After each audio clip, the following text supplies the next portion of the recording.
My daughter Mary woke me up early in the morning, saying something about my husband Richard wanting to say goodbye. It was a shock to hear, and when I asked Mary for details, she insisted that Richard was planning to leave. Despite my doubts, Mary's serious gaze convinced me. We quickly packed and left our home.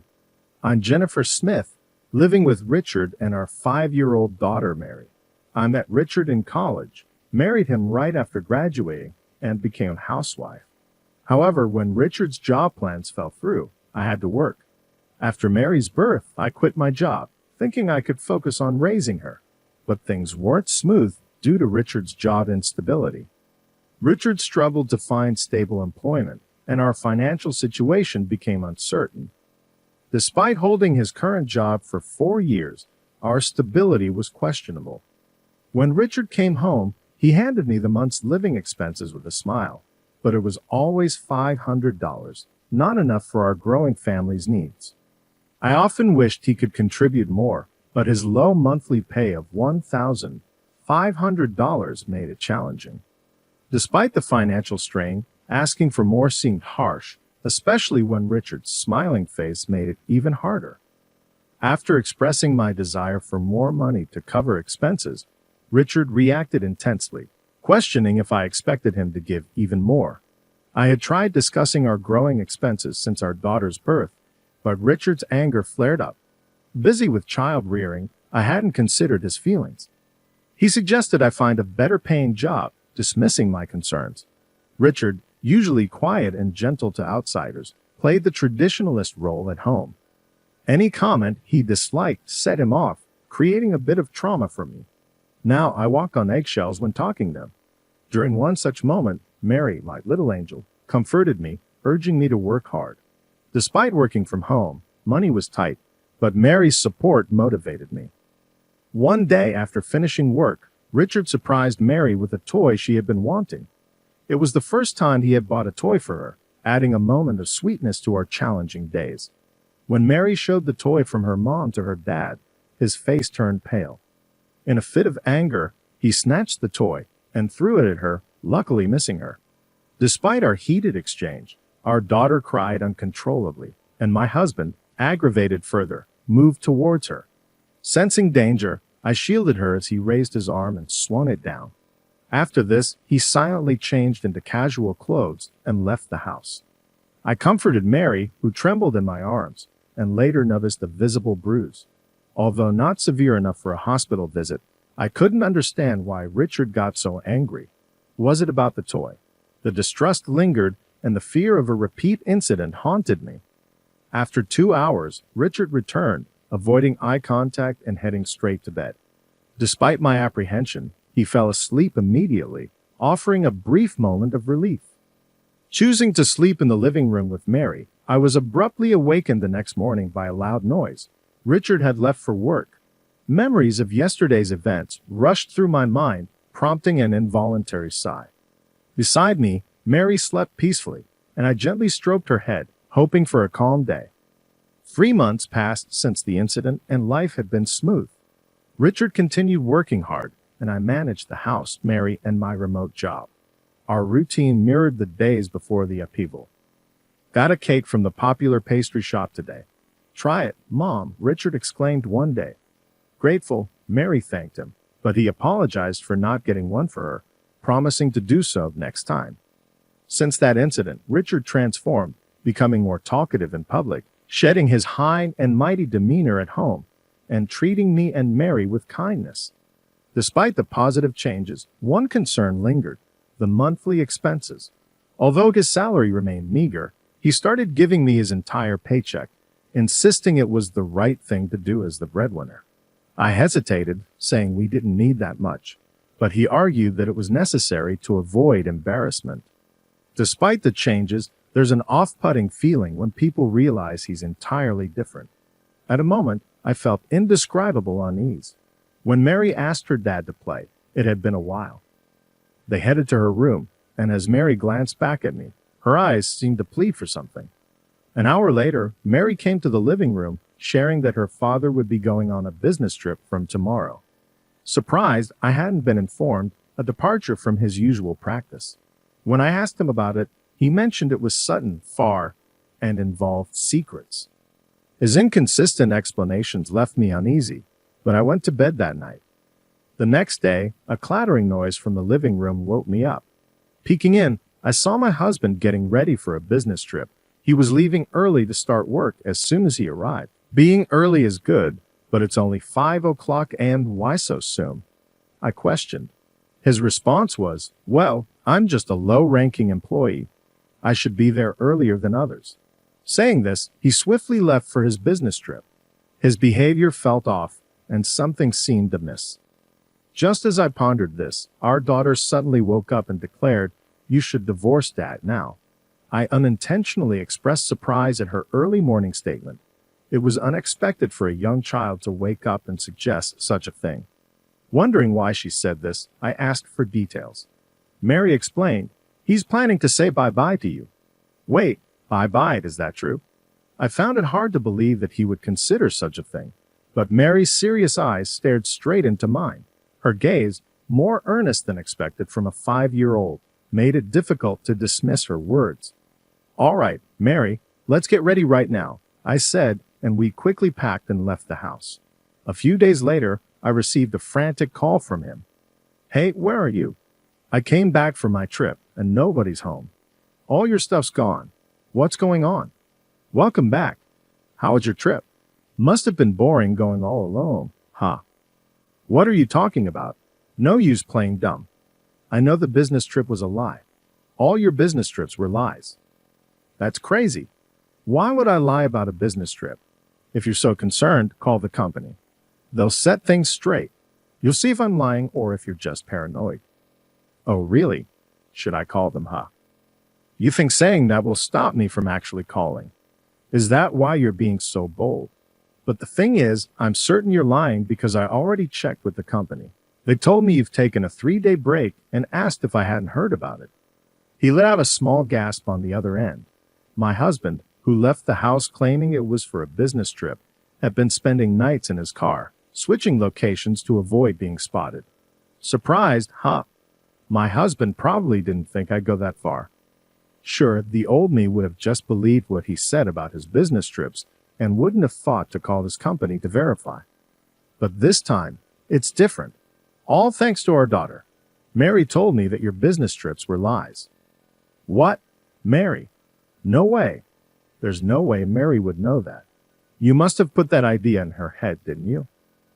That's impossible. You know as well as I do that, even though Mary's only 5, she's observant. She watches everything closely, including what we're doing and thinking. Despite being just 5, Mary has a mature perspective, probably because of all the TV dramas I watch. She was always fussy as a baby, and I thought she'd grow out of it.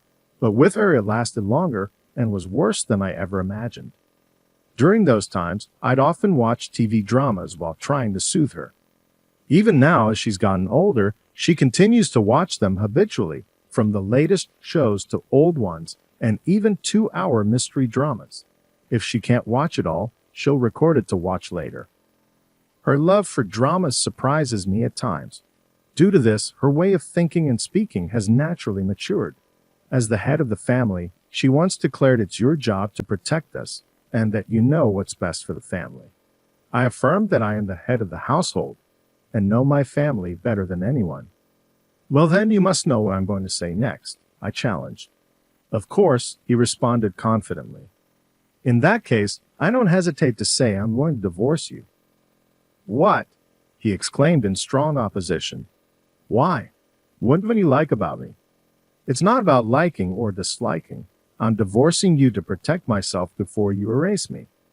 "I don't get what you're saying," he replied, growing silent. "If you don't get it, then let me explain. It all started when Mary told me she wanted us to get divorced. At first, I thought, divorce? Why? But right after that, when Mary said bye-bye, I realized she had picked it up from TV dramas. Mary, who loves any and all TV shows, especially enjoys mystery dramas. In those shows, there are almost always scenes where someone dies. After watching them, Mary must have intuitively felt that causing someone pain and making them stop breathing was a bad thing. Every time one of those scenes played, she would say to me, "Hey mom, that lady just went bye-bye, and earlier it was a man. Is that guy bad?" That's right. People who make others go bye-bye like that are bad. In other words, when Mary said bye-bye, she was talking about someone dying. And then she told me, "Daddy's trying to make you go bye-bye." If I hadn't been watching those shows with her, I would have never understood her. Had I not spent quality time with Mary, I wouldn't have caught on, and without a doubt, I would have ended up dead at the hands of my husband. "You really think I'd do something like that?" he retorted. "You must have said it because it's the truth, right? Cut the crap. Why the hell would I want to harm my own wife? And you, believing something a 5-year-old says, and then considering divorce, you've got to be kidding me." It seemed like arguing with him was futile at this point. I needed to show him undeniable evidence. "If you're so adamant, I'll show you the evidence. Evidence of your attempt to take my life." I hung up the phone and then sent an image to him. Moments later, he called back, sounding surprised. The detailed plan from his phone to end my life was what I sent. Upon his return from the business trip, he planned to take me and Mary on a drive, drug us with a drink containing sleeping pills, leave us in the car, and then pretend to be the one who found us. Shockingly, in the same vein, he intended to harm our daughter as well, a plan so sinister it was hard to believe anyone could conceive it. By the way, I found out about this thanks to Mary. Previously, when Mary played with him, she hurried to me and said, "Mom, look at this," handing me his phone. On the screen was the entire plan. He had detailed his grievances against me, expressing wounded pride, because, despite working as an office employee, I working from home earned more. Over time, his wounded pride turned to jealousy, leading him to believe that without me, his pride would remain intact. So he started researching ways to get rid of me online. "You went through my phone," he accused. "I didn't intend to, not until Mary told me," I defended. Mary knew what was on his phone, dating back a while. Once, she asked him to watch a TV drama, but he wouldn't give up the TV he was watching. He told her to play a game instead and handed her his cell phone. When she unlocked the phone to play, she came across a screen she had never seen before, the meticulous plan he had made to get rid of me.